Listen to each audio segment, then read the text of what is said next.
तो नमस्कार, जय हिंद, वंदे मातरम। प्यारे साथियों रेलवे ग्रुप डी की आंसर की आने के बाद में बच्चों का जो स्कोर है ना वो तेजी से नीचे गिरा है। जी हाँ साथियों, जैसे कि आप देख सकते हैं हमारे पास जो कमेंट्स आई हैं उसके आधार पर मैं आपके सामने एक एक चीज क्लियर कर दूंगा कि आंसर की आने के बाद बच्चों के कितने नंबर आ रहे हैं और इस बार नॉर्मलाइजेशन और परसेंटाइल से कैसे 30-35 नंबर वालों को फायदा होगा और उनका सिलेक्शन होगा या नहीं होगा। बहुत सटीक डाटा मैं आपके लिए लेके आया हूं जिससे साथियों आपके सारे डाउट क्लियर हो जाएंगे। ठीक है, सबसे पहली बात तो आप यहां पर देख लीजिए कि ये हमारे पास जो कमेंट आए हैं उसका हमने यहां पर स्क्रीनशॉट लेकर आपको दिखाया है, जिसमें साथियों आप अपनी आंखों से देखो।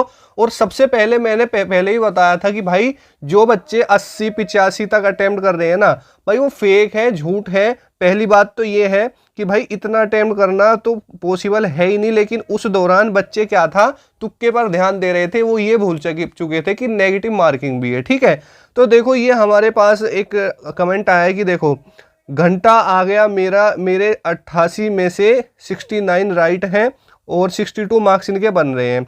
उसके बाद में यहाँ पर ये वाला कमेंट देखिए, मेरा यही हाल है 79 से 52 आ गया। ठीक है, उसके बाद नीचे है ये सेम भाई 79 से 52.34। उसके बाद में यहाँ पर देखिए कितने सारी कमेंट है और यहाँ पर भी आप देख सकते हैं, इसको मैंने पिन भी किया है कि एक का मैंने चेक किया 96 में 6.5 नंबर है।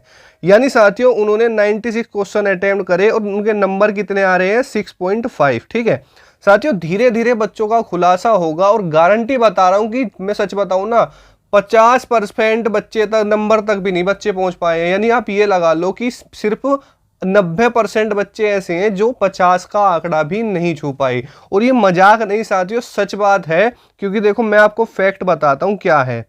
सबसे पहली बात, जो कट ऑफ डिपेंड करती है ना उसके कई सारे फैक्टर होते हैं। सबसे पहला जो फैक्टर होता है ना दोस्तों कि एग्जाम लेवल कैसा है। ठीक है, किसका होता है, एग्जाम लेवल का। और साथियों आप सभी को पता है कि जो एग्जाम लेवल था वो कैसा था साथियों, हार्ड था। कैसा था साथियों, हार्ड। ठीक है, यानी भाई जो 3-3 4-4 साल से तैयारी कर रहा था ना वो भी 60-65 अटेम्प्ट कर रह गया। अब जो 100 क्वेश्चन अटेम्प्ट करके आ रहा है ना उसकी बात छोड़ दो, वो दुनिया से अलग है। उसने दूसरे गोले पे जाके तैयारी करी है भाई, वो बंदा ही अलग है। ठीक है, और उसे अब हकीकत पता चल गई और उसके सामने जब उसने आंसर की खोली होगी ना तो वो टॉपरों में से होगा। और मैंने आप बात पहले ही कही थी कि भाई जो बच्चा 70 से ऊपर अटेम्प्ट कर रहा है ना उसकी नैया डूबनी ही डूबनी है। और ऐसा ही हुआ है। जितने भी बच्चे आपको मिलेंगे ना जिनका अटेम्प्ट ठीक था और अच्छे मार्क्स आ रहे हैं वो 70 से सब नीचे वाले हैं, क्योंकि उन्होंने अपनी एक्यूरेसी को मेंटेन किया था और वही क्वेश्चन उन्होंने किए थे जो कि उनको आते थे।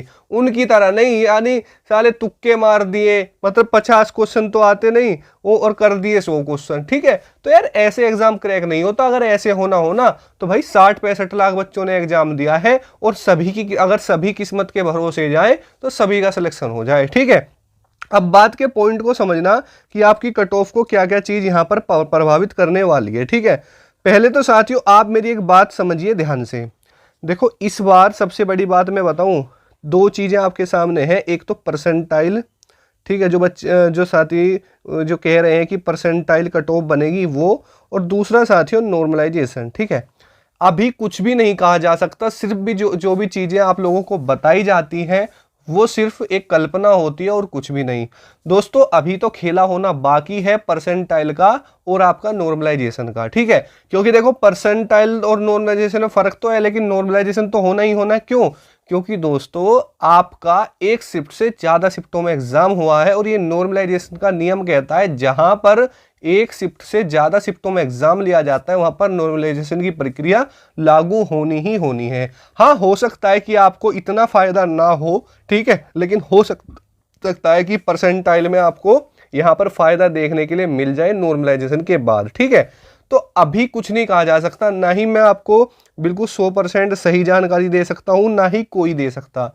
ठीक है, ये खेला जरूर होगा, ये पक्की बात है कि जो ये आपका रिजल्ट आएगा ना इसमें परसेंटाइल और नॉर्मलाइजेशन बहुत बड़ा रोल अदा करेगी। हो सकता है कि भाई 35 से 40 नंबर तक बच्चों का भी सिलेक्शन हो जाए, मे बी। लेकिन आप लोग अपनी तैयारी को जारी रखिएगा, इसमें दोनों संभावनाएं बन जाती हैं, हो भी सकता है नहीं भी। ठीक है, क्योंकि देखो कहीं ना कहीं अभी ये खेल जरूर करेंगे ठीक है, तो अभी आपको बिल्कुल भी घबराने की आवश्यकता नहीं है प्यारे साथियों। अब देखो मैंने जैसे कि बताया जो कट ऑफ के फैक्ट हैं वो ये रहेंगे कि साथियों देखो पिछली बार आपकी जो वैकेंसी थी आपको पता है कि 62,000 समथिंग थी, उसके लिए फॉर्म भी लगभग काफ़ी भरे गए थे, यानी लगभग 1,90,00,000 के समथिंग 89,00,000 थे तो वो फॉर्म थे। इस बार 1,15,00,000 और बच्चों ने कितना एग्जाम दिया है, लगभग 60 लाख बच्चों के आसपास दिया है। ठीक है, जिसमें से जो हमें आंकड़े मिले हैं ना, जो अनुमान लगाया जा रहा है भाई साहब 70% बच्चा तो 50 से नीचे है। ठीक है, 50% से भी ज़्यादा बच्चा 50 से नीचे है। ठीक है, और लगभग लगभग आप मान के चलिए कि 5% बच्चा ऐसा है जो कि साथियों आपका 65 से ऊपर है। ठीक है, मात्र 5%। और बीच में जितना रह जाता है ना आपका, लगभग ये यहाँ पर 25%, ये बच्चा आपको मिलने वाला है 50 से लगभग लगभग यहाँ पर 60 तक मिलेगा, यानी 60-65 तक मिल जाएगा ये 25% बच्चा। यानी साथियों आधे से भी ज़्यादा बच्चा 50 की रो मार्क्स तक भी नहीं पहुंच पाया। तो आप अंदाज़ा लगा सकते हैं कि क्या सभी ऐसे थे? नहीं दोस्तों, ऐसा इसलिए हुआ था जिस बच्चे ने अब तैयारी करी है ना, वो मैं ये नहीं कहता कि वो इनके अंदर नहीं है, क्योंकि देखो एग्ज़ाम बहुत हार्ड था, उसकी वजह से भी बहुत बच्चों के साथ खेला हुआ है। दूसरी चीज़ साथियों, ये जो बच्चा है ना 30% बच्चा, ठीक है, यानी 30% का मतलब ये है, ये उनमें से 30% है जो 10% कंपटीशन में होते हैं। ठीक है, ये वाले में बात कर रहा हूँ। ठीक है, ये बच्चे वो हैं जो इनका सिलेक्शन होना है और कट ऑफ इन पर ही बनने वाली है। ठीक है, यानी जो ये 30% बच्चा है ना, कट ऑफ इन पर ही बनेगी।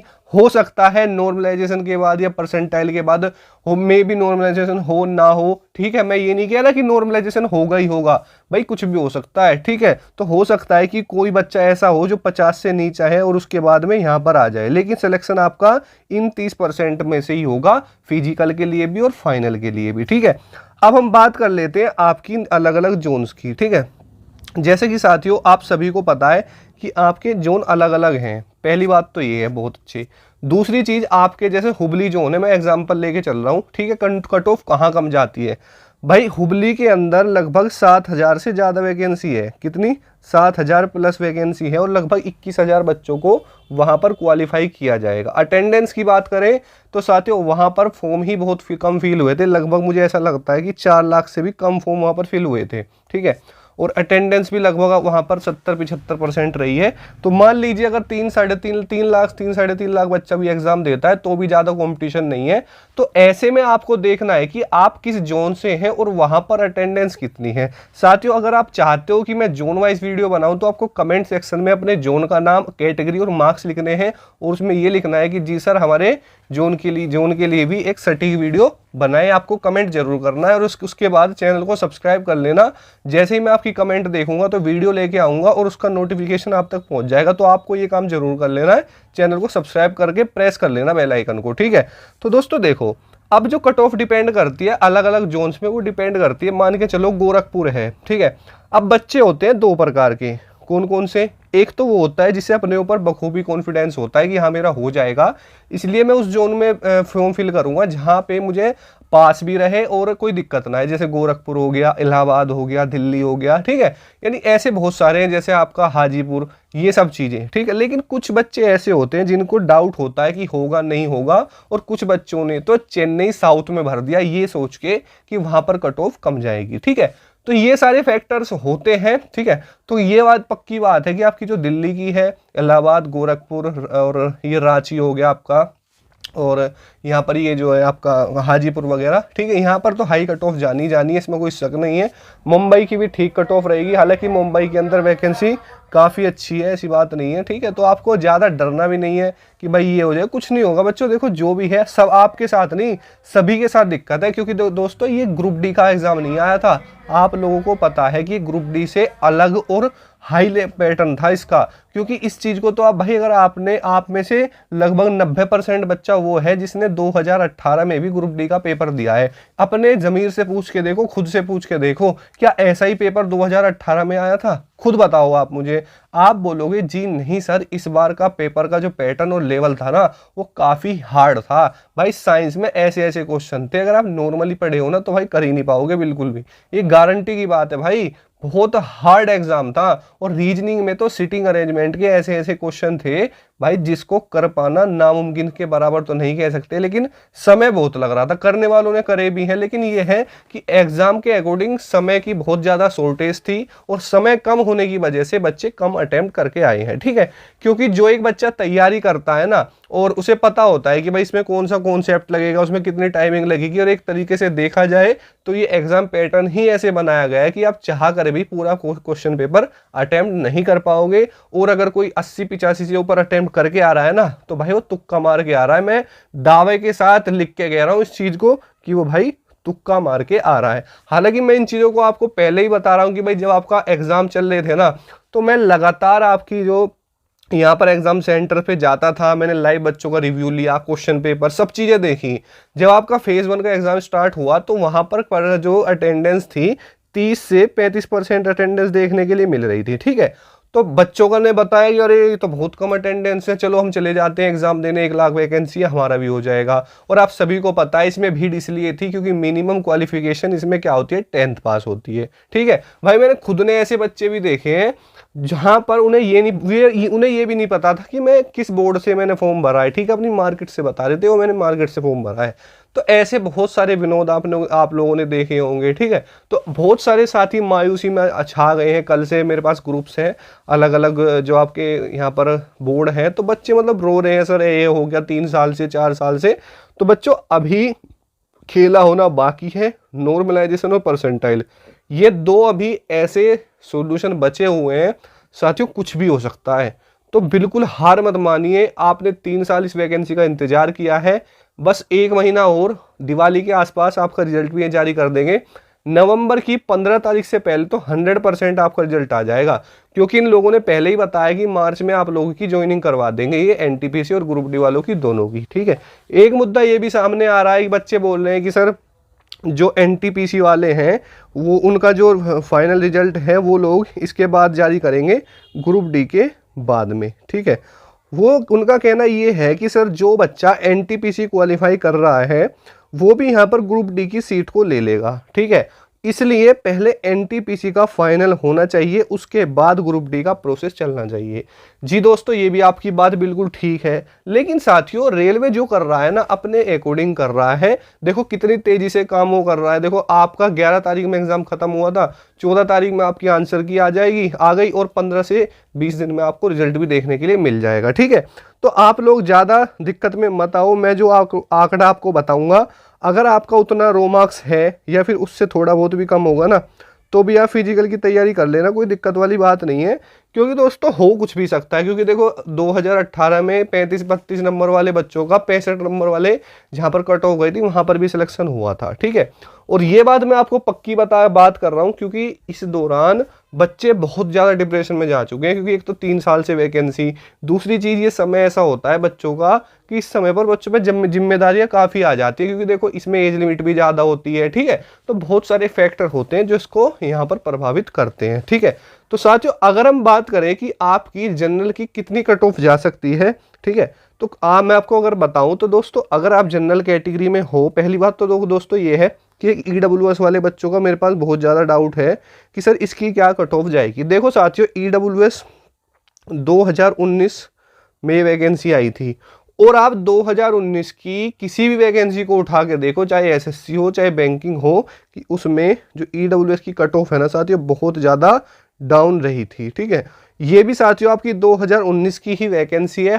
हो सकता है कि अब इसका पेपर अब हुआ है तो आपके मन में ये बात आ रही हो कि भाई कंपटीशन हार्ड हो जाएगा, कट ऑफ हाई चली जाएगी। हाँ बिल्कुल हो सकता है, क्योंकि साथियों ईडब्ल्यूएस के बच्चों ने भी तो तैयारी करी होगी, तो उनका भी तो सिलेक्शन, वो भी तो कंपटीशन में मार्क्स अच्छे लेके आएंगे। जी हाँ साथियों, आपका सोचना बिल्कुल जायज़ है, लेकिन इसकी कट ऑफ जनरल ओबीसी से कम ही रहेगी, चाहे 1 नंबर कम रहे, लेकिन ओबीसी से और जनरल से कम रहेगी। ठीक है, तो आप अपने मन से इस डाउट को निकाल दो कि ओबीसी से ज़्यादा कट ऑफ जा सकती है। नहीं दोस्तों, जितना फर्क आपको जनरल और ओबीसी में मिलेगा उतना ही फर्क आपको ओबीसी और ईडब्ल्यूएस में भी मिलने वाला है। ठीक है, तो साथियों देखिए, अब मैं उम्मीद करता हूं कि आपका ये डाउट भी क्लियर हो गया होगा। ठीक है, अब दोस्तों अगर हम यहाँ पर बात कर लेते हैं कट ऑफ की। ठीक है दोस्तों, देखो जनरल कैटेगरी में जितना मैं आपको बता रहा हूँ ना, यहाँ पर 3 चीज़ें होती हैं आपकी। एक तो वो होती है जहाँ पर लो कट ऑफ जाती है, ठीक है, एक नॉर्मल कट ऑफ जाती है, एक हार्ड। ठीक है, तो मैं यहाँ तीनों की बात लेके चलूँगा, ठीक है, आप अपना जोन देख लेना। अगर मैं जनरल कैटेगरी की बात करूँ, ठीक है साथियों, तो जनरल कैटेगरी में अगर आप किसी लो कट ऑफ जोन से हैं और आपके लगभग 55 या 56 नंबर भी बन रहे हैं, ठीक है, 55 या 56, तो आप सेफ जोन में हैं। नॉर्मल में साथियों लगभग आपके 57 से लेके 59 तक, और साथियों हाई कट ऑफ जोन में लगभग आपके होने चाहिए यहाँ पर 63 तक, ठीक है। ये आपकी कट ऑफ रहेगी जनरल की। अगर मैं यहीं पर बात करता हूँ साथियों ओबीसी की, तो ओबीसी में जहाँ पर आपकी लो कट ऑफ जोन जाती है वहाँ पर अगर आपके 53 से लेके 55 तक हैं तो आप सेफ हैं। नॉर्मल कट ऑफ जोन की अगर मैं साथियों यहाँ पर बात करूँ तो लगभग 56 से लेके 57, ठीक है, 56 से लेके 57, ये हम बात कर रहे हैं ओबीसी की। अगर मैं यहीं पर हाई कट ऑफ जोन की बात करूं तो साथियों लगभग 58 से लेके 61 तक, ये बात आपकी रहेगी यहाँ पर ओबीसी की। ईडब्ल्यूएस की बात करूं तो ईडब्ल्यूएस में साथियों अगर आप जनरल कैटेगरी में हो और आपका स्कोर इसके अप्रोक्सी है या फिर आप यहाँ पर 52 से 54 तक हैं तो कोई दिक्कत नहीं। और नॉर्मल कट ऑफ जोन में लगभग 54 से लेके 55, ठीक है, इतना तो रहना ही रहना है। अगर हम बात कर लेते हैं हाई कट ऑफ जोन में ईडब्ल्यूएस की कितनी रहेगी, तो साथियों लगभग आपको लेके चलना है यहाँ पर 56 से लेके 58 तक, ठीक है। ये डाटा आपको रहेगा ईडब्ल्यूएस वालों के लिए। अगर मैं यहीं पर एससी की बात करता हूँ दोस्तों, तो एससी की अगर हम कट ऑफ के बारे में बात करें तो अगर लो कट ऑफ जोन में है आप और आपका स्कोर 52 के अप्रोक्स बन रहा है प्लस, तो आप सेफ हैं। नॉर्मल की बात करता हूँ तो लगभग 54, ठीक है। अगर मैं हाई कट ऑफ जोन की बात करता हूँ तो ज़्यादा से ज़्यादा आप मान के चलना वही 55 तक, ठीक है। अगर मैं एसटी की बात करूँ तो लो में 49 से 50, नॉर्मल में थोड़ा सा 52 या 51, ठीक है, और हार्ड में अगर चले जाते हैं तो लगभग 52 या 53 आप मान लीजिए। ये डाटा आपका रहेगा, इसमें आप ±2 करके चल सकते हैं दोस्तों। ये आपका डाटा साथियों मैंने पीईटी के लिए बताया है, फाइनल इस पर नहीं होगा। फाइनल इस पर कम से कम +4 करके चलना, तब आपका फाइनल होगा। मैंने आपको फिजिकल और फाइनल दोनों बता दिया। तो साथियों अगर आपका कोई डाउट है तो कमेंट कीजिए, मैं आपके कमेंट का रिप्लाई ज़रूर करूंगा। चैनल पर नए हो तो चैनल को सब्सक्राइब कर लेना और प्रेस कर लेना बेल आइकन को, जिससे आपको रेलवे ग्रुप डी और अदर गवर्नमेंट एग्जाम्स की जो लेटेस्ट अपडेट है वो टाइम टू टाइम मिलती रहे और आपको खबरों की जानकारी रहे, ठीक है। तो साथियों मिलते हैं नेक्स्ट वीडियो में। जय हिंद, वंदे मातरम। आपके माता पिता को मेरा सादर नमस्कार। जय हिंद।